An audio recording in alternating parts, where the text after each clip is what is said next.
伫台北消息，面对有来去多半的猪肉要进口，民间反三马精独治联名伫10暝跨年暝伫信义路一段警方门举办这个拒绝独治开道来跨年的暗会，现场包括这林维洲啦、张万安啊、郑丽文等等有国民党的立委拢总到现场啊，手这个旁印有这个内地立委的黑白相片，甲这个蜡烛啊作为设立欢迎。因这个队伍驶到青岛东路甲济南路的时，捌因为讲有社运团体人有申请道路举办这个跨年活动，警方要求因这个游行队伍都要驶路，不过呢因真不满，加在最后呢，警方呢同意因为这个队伍是为人行道通过，无发生意外。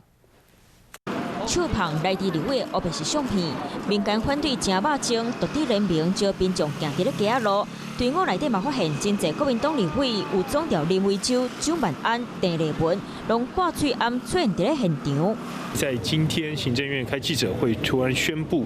地方政府的自治条例无效。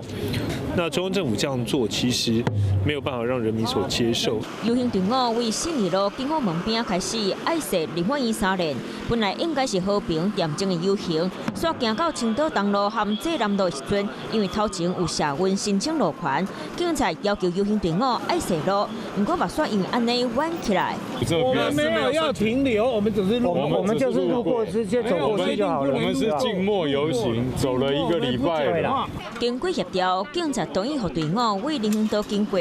面对内地要进口啊，反对正肉精独治联名贴出来，就是希望会当招大家伫咧今年做伙参加反内地国民投票。